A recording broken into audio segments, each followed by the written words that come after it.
वाहिगुरु जी का खालसा वाहिगुरु जी की फतेह। सभी भाइयों को राम राम। आई होप आप सब अच्छे होंगे।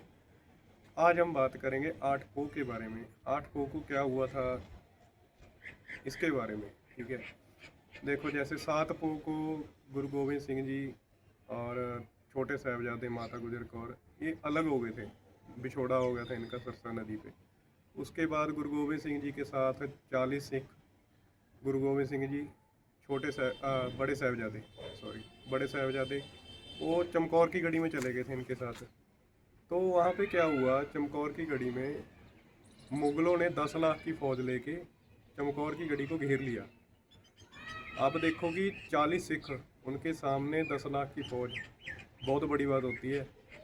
पर फिर भी जो हमारे सिख थे ना, वो डोले नहीं, उन्होंने हौसला नहीं छोड़ा। उन्होंने 5-5 का जत्था बनाया, 5-5 का जत्था बनाते रहे, युद्ध में जाते रहे और शहीद होते रहे, लाखों लोग मारते रहे उनके। उसके बाद 4-5 जत्थे गए, फिर बारी आई बाबा अजीत सिंह बोले, जो गुरु गोविंद सिंह जी के बड़े साहिबजादे थे, सबसे बड़े। वो कह रहे कि अब युद्ध में जाने की मेरी बारी है। तो अपने पिता के पास गए, गुरु गोविंद सिंह जी के पास, उनसे पैर छुए, उनका आशीर्वाद लिया। गुरु गोविंद सिंह जी ने बेझिझक, कोई उनके दिल में कोई प्यार नहीं, कुछ नहीं, बेझिझक उन्होंने अपने साहिबजादे को भेजा युद्ध में। आप देखो कितना बड़ा उनका दिल होगा, अपने बेटे को मौत के मुंह में भेजना, बहुत बड़ी बात होती है ये। ठीक है, आज के टाइम में कोई नहीं कर सकता ऐसा। हमारे बेटे को जरा सा पेड़ होने लग जाए ना, जरा सी चोट लग जाए, हमारा दिल बाहर आ जाता है। आप देखो वो क्या, उन्होंने अपने 2 साहिबजादे मौत के मुंह में भेजे, जबकि उनको पता था कि उन्होंने वापस नहीं आना। वो जान ही जान थे, वो तो परमात्मा है। ठीक है, तो बाबा अजीत सिंह जी जब गए, किले का दरवाज़ा खुला, जाते ही उन्होंने बहुत ज़्यादा मुग़ल मारे, बहुत ज़्यादा मुग़लों को मतलब ऐसे काट काट के फेंक दिया, बहुत बहुत नुकसान किया उन्होंने जाते ही। शेर शेर थे, शेर के बेटे शेर ही होते हैं गुरु गोविंद सिंह जी। ठीक है, तो उसके बाद जब मुग़लों ने देखा कि ये अजीत सिंह तो भाई बड़े बहादुर हैं, उन्होंने उनके पीठ पीछे वार किया। वर्ल्ड में अगर सबसे ज़्यादा फट, सबसे ज़्यादा घाव, 393 घाव लगे थे जब वो शहीद हुए थे। 393 उनके तीर लगे थे जब वो शहीद हुए थे। ठीक है, वर्ल्ड में सबसे ज़्यादा घाव लगने अगर किसी योद्धा को लगे हैं युद्ध में, उनका नाम बाबा अजीत सिंह जी है। ठीक है, उसके बाद जब बाबा अजीत सिंह जी शहीद हो गए, जो 4 सिख उनके साथ गए थे वो भी शहीद हो गए।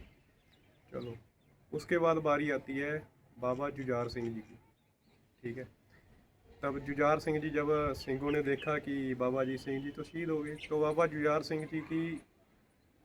सिंह जी की उम्र थी उस टाइम 17 साल, और बाबा जुझार सिंह जी की उम्र थी उस टाइम 14 साल।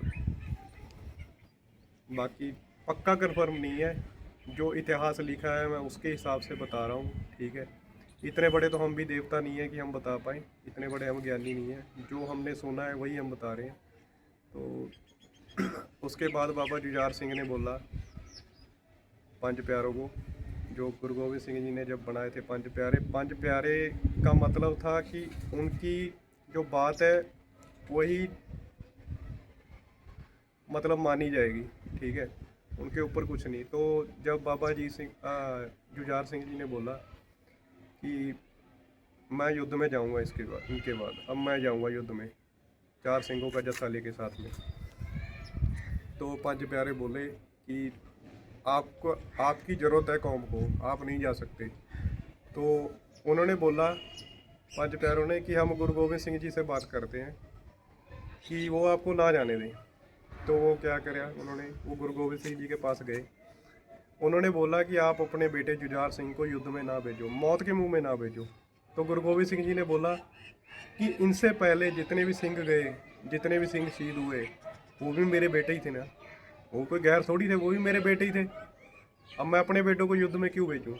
जब मैंने अपने बाकी बेटे भेज दिए, बाकी सिख भी मेरे बेटे थे ना, जब मैंने उनको भेजा तो मैं अपने बेटे को क्यों ना भेजूँ? दुनिया मेरे को लानतें देगी अगर मैंने अपने बेटे को युद्ध में नहीं भेजा। तो उन्होंने अपने बेटे को आशीर्वाद दिया, अपने हाथों से उनको तैयार किया, उनको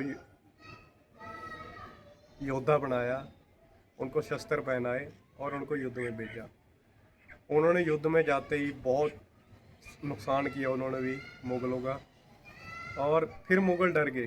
फिर उन्होंने भी क्या किया, जुझार सिंह को बेरहमी से मारा, ठीक है, और वो भी शहीद हो गई।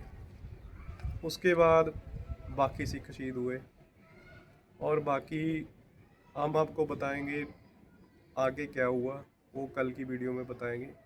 हमारे साथ जुड़े रहिएगा चैनल में। अगर आपको वीडियो अच्छी लगी हो तो आगे से आगे शेयर करना और सब्सक्राइब करना बस, क्योंकि मैं चाहता हूँ मैं इस टॉपिक पे अगर वीडियो बना रहा हूँ ना, तो जो हमारे हिंदी बोलने वाले भाई हैं ना, उन तक ये वीडियो जाए, उनको पता चले कि आखिर में हुआ क्या था इन दिनों में, ठीक है।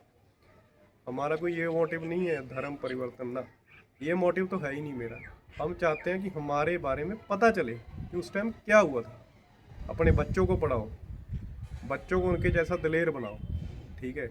वाहिगुरु जी का खालसा, वाहिगुरु जी की फतेह। सभी भाइयों को राम राम। ध्यान रखना।